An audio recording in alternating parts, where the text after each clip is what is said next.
नमस्कार दोस्तों, आपका हमारे YouTube चैनल द एजुकेशन पर स्वागत है। आज के इस सेशन में हम रामधारी सिंह दिनकर और मोहन राकेश की रचनाओं को ट्रिक के माध्यम से याद करेंगे। अगर यह सेशन आप 2 बार देख लेंगे तो रामधारी सिंह दिनकर और मोहन राकेश से संबंधित कोई भी प्रश्न गलत नहीं होंगे किसी भी कंपटीशन एग्जाम में। यह सभी भर्ती परीक्षाओं की दृष्टिकोण से बेहद उपयोगी क्लास होगी। तो चलिए सेशन की शुरुआत करते हैं। अगर चैनल पर पहली बार विजिट किए होंगे तो सेशन को लाइक कर दीजिएगा। सेशन पसंद आए तो चैनल को सब्सक्राइब कर लीजिएगा और अपने दोस्तों में शेयर कर दीजिएगा। बेल आइकन को भी प्रेस कर दीजिएगा जिससे रोज एक क्लास का नोटिफिकेशन आप तक पहुंच सके। तो चलिए शुरुआत करते हैं। तो रामधारी सिंह दिनकर की संपूर्ण रचनाओं को ट्रिक के माध्यम से याद करेंगे। तो कैसा ट्रिक है देखिए। ट्रिक देखिए। ट्रिक क्या है? रेणु के बापू का नाम क्या है? चरसाऊ है। रेणु के बापू चरसाऊ नीली आत्मा का इतिहास सुने तो हुंकार में पड़कर हुंकार में पहरे बढ़ा दिए। कितना अच्छा ट्रिक है ना, एकदम एक लाइन में याद हो जाएगा। रेणु के बापू चरसाऊ नीली आत्मा का जब इतिहास सुने तो हुंकार मीन्स क्या होता है? हुंकार का शाब्दिक अर्थ क्रोध है। हुंकार का शाब्दिक अर्थ क्या है? क्रोध है। हुंकार का शाब्दिक अर्थ क्रोध है। क्रोध में आकर क्या कहे? हुंकार में आकर पहरे बढ़ा दिए। तो चलिए शुरुआत करते हैं। तो रेणु से क्या हो गया? रेणु से रेणुका, रामधारी सिंह की रचना। रेणु से रेणुका, के से कुरुक्षेत्र भी रामधारी सिंह दिनकर की रचना है।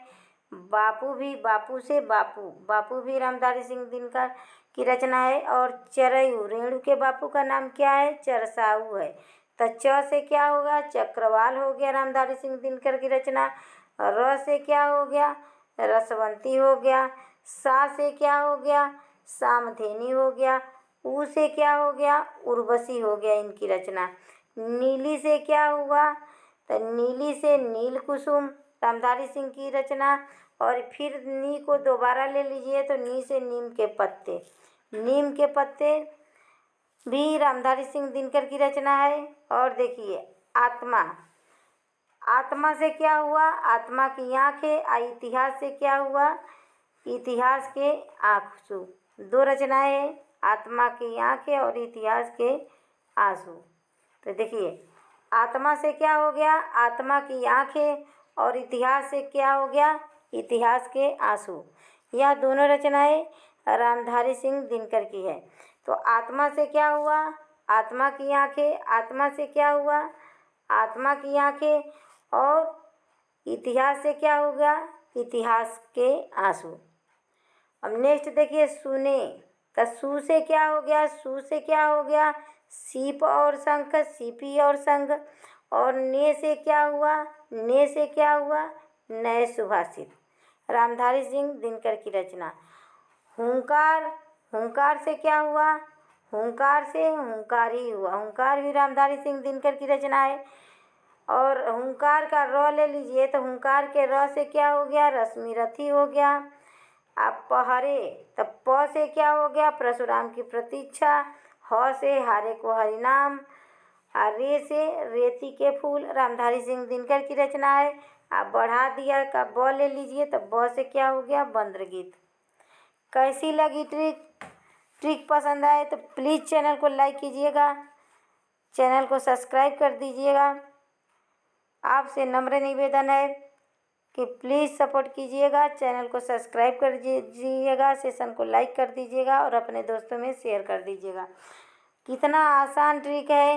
रेणु के बापू चरसाऊ क्या थे? रेणु के बापू थे। तो रेणु के बापू चरसाऊ नीली आत्मा का इतिहास सुने तो हुंकार में पहरे बढ़ा दिए।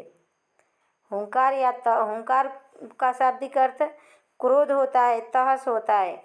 तो तहस में आके आदमी नहीं कहता बड़ा तहस में हो, तो तहस में आके पहरे बढ़ा दिए। कि कहीं नीली आत्मा हमें भी नुकसान न पहुंचा दे। तो रेणु से रेणुका, के से कुरुक्षेत्र, बापू से बापू, च से चक्रवाल, र से रसवंती, सा से सामधेनी, उ से उर्वशी, नीली से नीली नील कुसुम और नीम के पत्ते। आत्मा से क्या हो गया? आत्मा का मतलब आत्मा की आंखें। इतिहास के क्या हो गया? इतिहास का आंसू। आत्मा की आंखें और इतिहास का आंसू। सुने से क्या हो गया? सु से सीपी और संग। अन्य से क्या हो गया? नए सुभाषित। हुंकार से क्या हो गया? हुंकार हो गया। और हुंकार का र ले लीजिए तो र से रश्मि रथी हो गया, रामधारी सिंह की दिनकर की रचना। पहरे, तब प से क्या हो गया? परशुराम की प्रतीक्षा। ह से क्या हो गया? हारे को हरिनाम। रे से क्या हो गया? रेती के फूल। अब बढ़ा दिए का ब ले लीजिए तो ब से बंद गीत। इतनी सारी रामधारी सिंह की रचनाएं और रामधारी सिंह की संपूर्ण रचनाएं मात्र एक लाइन के ट्रिक में हमने बना दिया।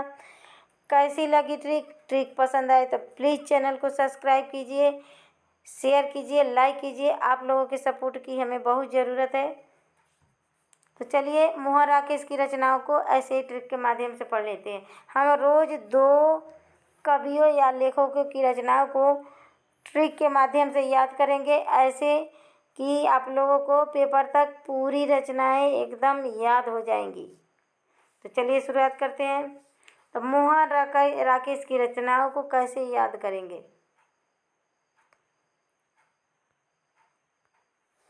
तो ट्रिक क्या है? मोहन राकेश की रचनाओं को ट्रिक के माध्यम से याद करेंगे तो ट्रिक क्या है?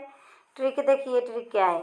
सिपाही अंधेरे कमरे में टूटती थालियों की आवाज़ से शायद क्या हुआ।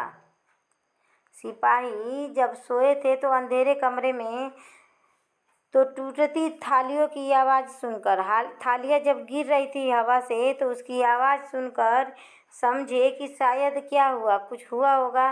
न चाहते हुए भी रात में नीली रोशनी में कांपते पैरों से छतरी लिए आषाढ़ के दिनों में लालायित हो आखिर चल दिए। देखिए, सिपाही अंधेरे कमरे में थे तो हवा चली तो थालियाँ टूटने लगी, गिरने लगी। आवाज़ आया, ये समझे कि शायद वहाँ कोई होगा। सिपाही यह जाने का मन नहीं कर रहा था, नहीं चाहते हुए भी रात के अंधेरे में नीली रोशनी लिए टॉर्च की, कांपते पैरों से छतरी लिए। आषाढ़ के दिन था तो बारिश तो आएगी, तो छतरी लिए लालायित होकर आखिर चल दिए। यह आसान ट्रिक, इसमें मोहन राकेश की संपूर्ण रचनाएं इस ट्रिक में शामिल है। तो सिपाही से क्या हुआ? सिपाही की माँ मोहन राकेश जी की रचना है। अंधेरे कमरे में मतलब अंधेरे बंद कमरे। टूटती थालियों की आवाज़, तो थालियाँ टूटती है, मोहन राकेश की रचनाएं। आ से क्या हुआ? अंतराल हुआ। शायद से क्या हुआ? शायद हुआ। न चाहते हुए तो न आने वाला कल, मोहन राकेश की रचना है। न आने वाला कल। नेक्स्ट देखते हैं, रात में न आने वाला कल। न चाहते हुए से क्या हुआ? न आने वाला कल। और रात में मतलब रात बीतने तक। मोहन राकेश की रचना है, रात बीतने तक। रात में से क्या हो गया? रात में से रात बीतने तक। नीली रोशनी में, तो नीली रोशनी में मतलब नीली रोशनी की बाहों में इनकी रचना है। तो नीली रोशनी में मतलब नीली रोशनी होती है ना टॉर्च की रोशनी लेके कांपते पैरों से वह छतरी लेकर आषाढ़ के दिनों में लालायित होकर आखिर चल दिए सिपाही। तो कितनी आसान ट्रिक है, देखिए। नीली रोशनी की बाहों में इनकी रचना है। कांपते पैरों से, तो कांपते मतलब कांपता हुआ दरिया, और यह इनका अपूर्ण रचना है। कांपता हुआ दरिया। कांपते पैरों से मतलब कांपते से मतलब कांपता हुआ दरिया। अब पैरों से मतलब पैर तले की ज़मीन। पैर तले की ज़मीन मोहन राकेश की सबसे अच्छी कृति है। अब नेक्स्ट देखते हैं। नीली रोशनी में तो नीली रोशनी की बाहों में कांपते हुए पैरों से तो कांपते से कांपता हुआ दरिया अपूर्ण नाटक है। अब पैरों से मतलब पैर तले की ज़मीन। पैर तले की ज़मीन इनका अधूरा नाटक है और इसे कमलेश्वर ने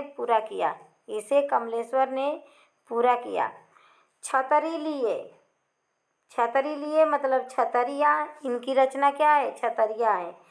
आषाढ़ के दिनों में तो आषाढ़ के दिनों मतलब आषाढ़ का एक दिन कालिदास के जीवन पर आधारित है। कालिदास के जीवन के पर आधारित रचना है आषाढ़ का एक दिन, मोहन राकेश द्वारा लिखा।